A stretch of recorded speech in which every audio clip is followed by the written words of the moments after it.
if we are able to confirm this, that this entire shot was staged, what will they say next? Last week, we put out a bounty. I was not playing around. I said $10,000. $10,000 for more information. Regarding what? Well, we were interested in that video of Erika Kirk departing the White House Correspondents Dinner. A dinner in which we, the general public, for some odd reason, we got into trouble for it, right? I don't know why we got grounded, but we got grounded immediately. They were coming out. The messaging was that it was our fault that this happened to Erika. Like suddenly we got to watch Erika. We didn't do anything. We were at home. Most of us were eating dinner with our family. Suddenly we learn via the internet that Erika is in Washington, D.C. at a press dinner. Before she gets there, she's taking bridal shots or something. That part was weird. No, nobody's talking about that enough. That was weird. Here's Erika before the White House Correspondents Dinner. She carries light behind her eyes, even when the dark.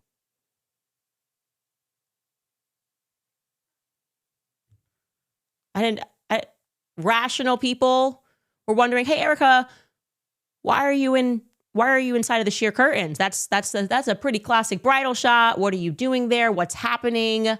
We knew that we were probably off to a bad start.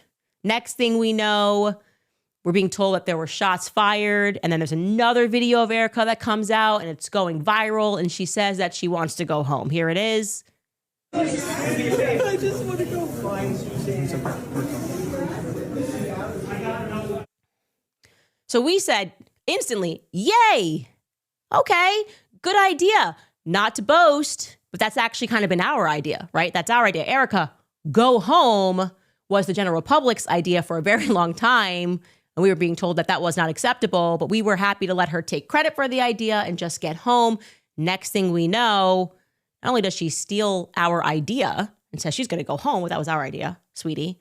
Then we start getting screamed at on the internet. We don't even know what we did wrong. As so much was happening, I couldn't keep up. It was just like a blackout rage on X of people screaming at us about Erika, right? Graham Allen, of course, resident psycho. He wrote, you can hear Erika Kirk say, I just want to go home. Pray for her. Pray for her children. How much horror should one woman have to be exposed to? Absolutely horrific. Like, who exposed her to this dinner? Then we had Michaela Peterson, who has been filling in for her father. She writes, I don't want to share the video of Erika Kirk last night, but that is what PTSD looks like. Heartbreaking. The mockery it triggered just strengthens my faith in God. There are times when seeing the good in the world is more difficult, but you can always see the evil. Then we had Ian Miles Chong. We still don't know what he's doing involved at all in American politics. He writes, all the endless conspiracy theorizing and attacks on Erika Kirk by Candace Owens led to this.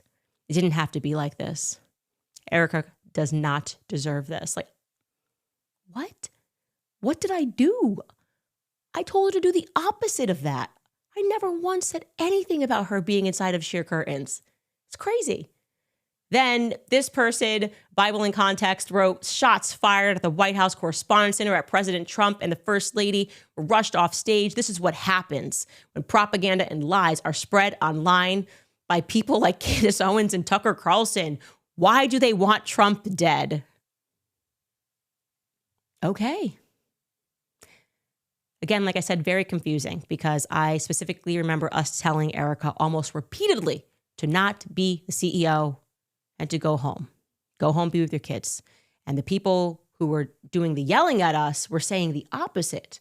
They were saying, let her stay in the public eye, let her be the CEO, let her fulfill Charlie's role. So it was like just like upside down world for a second. And making matters more confusing was the lecture that we then eventually had to endure from Erika herself, like her choice of outfit. There were even some portions of the speech that didn't exactly land, like this portion about the wine bottles. It was time to take our seats, and we went into the big ballroom where the dinner was.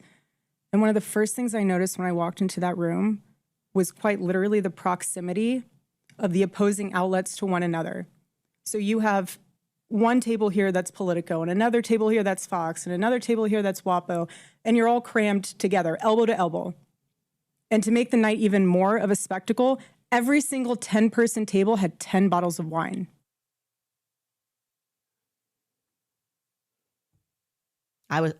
I was perplexed. Like, what exactly was up with the wine bottle shot out there? Well, even more of a spectacle, there were 10 bottles of wine on every table, on the cramped table. What did the wine bottles do wrong? What did we do wrong? Is anybody going to bother to tell us why she was in that curtain taking a bridal shot? It all felt unfair. I felt like Matilda Wormwood. You know her, Matilda Wormwood. She was my favorite. Her parents were awful to her, and they always yelled at her for no reason, and that is how I felt. Like I was being yelled at for no reason. Anyway, I don't like being put into timeout for something that I didn't do. Nobody puts baby in the corner without a valid reason. So I wanted to investigate it. The timing was weird. The shot was weird of her walking out. The footage, the instantaneous virility of the video was weird. It didn't feel real. So we put out that 10K bounty. We just wanted proof of who recorded it.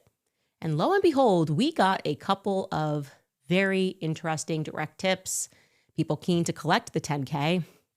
And here's what we learned. And I'm going to say allegedly here, I have a sense that this first person is telling the truth for a few reasons. One, this person works in politics. Two, this person reached out almost instantly following our show with a very specific story with very specific names, and they offered to sign a sworn affidavit. Three, this person gave us the name of who recorded the video. And it is a person who appears to have done some work with Turning Point USA in the past. So those are the pros. Now, on the con side, this person works in politics, right? Not exactly someone I would describe as a fan of mine. So there is a chance he or she is therefore making it up to embarrass me. But at the moment that you are transacting, the moment that you're taking money, it's not a gotcha, it's a crime, right? You can't say, I was just kidding and I got 10K from you, but you never rule it out. All things are possible, and this is why we vet our tips very seriously. Anyway, here's what we were told. Allegedly, following the shooting, a political operative whose name we are going to withhold at this moment until we can confirm it beyond a shadow of a doubt, and we think we will be able to do that imminently. Apparently, this freelancing operative was positioned in advance with the specific instruction to take that exact video at that exact place at that exact time. The operative was allegedly in communication with digital media teams, and the entire moment was staged, captured, and then intentionally shared amongst those digital media teams and their operatives, whereupon it was made to go viral. Now, that is, of course, devastating if it is true. There's another person who has a video and has sent evidence. It's a still of the video. I believe that is factually a still of the video. We checked that. That is not AI. It is definitively an angle that other people have not seen. But they want me to pay a partial portion before they send the full 30-second video. So that's a gamble. I would say it's a gamble, but it might be one that I'm willing to take. I might be out a couple of $1,000s, but the reward would be a video of everything to confirm things.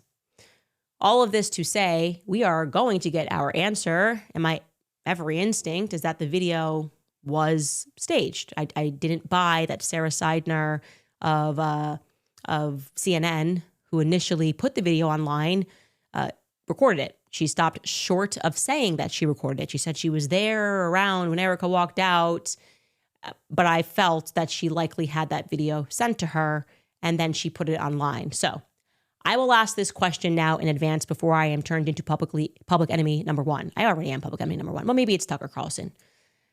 If we are able to confirm this in the coming days, that this entire shot was staged, and I have a suspicion, I have a hunch, what will they say next? How hard are we going to get gaslit? What could they say? Well, they could say, she didn't know. It was unbeknownst to her. Maybe this was like fast PR. Maybe it was Andrew Colvett. Maybe Andrew Colvett was texting someone and said, okay, well, you got to go get the shot. Erika's about to walk out over here, whatever. And Erika really had no idea. Someone did it without her knowledge or did it without her consent. Someone sold her grief. How terrible would that be? Even though we know we had merch sales and hat sales. Felt like that was kind of the whole point of this, selling grief. I just want to know, how far are they realistically going to take it? I look at this situation, I look at everything that's happening, and I don't think any of us doubt. I think we're starting to see what's happening We are living in a world of make-believe. Everything about that White House Correspondents shooting made very little sense. Least of all, the immediate reaction from the very same people, I should add, who were lecturing us about Erika for our apparent failure to keep her safe.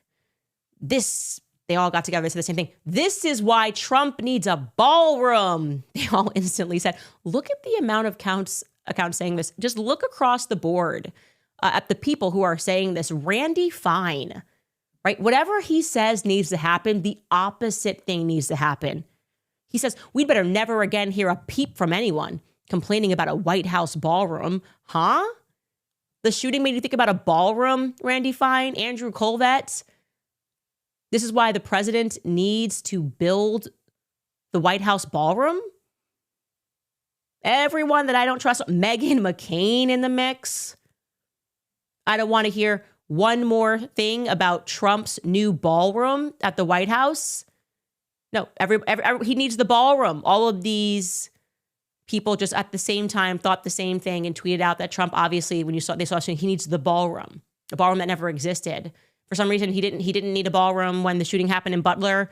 He didn't need a ballroom under any other occasion. Are we pretending that Trump doesn't have events all the time? Like literally all events all the time at Mar-a-Lago?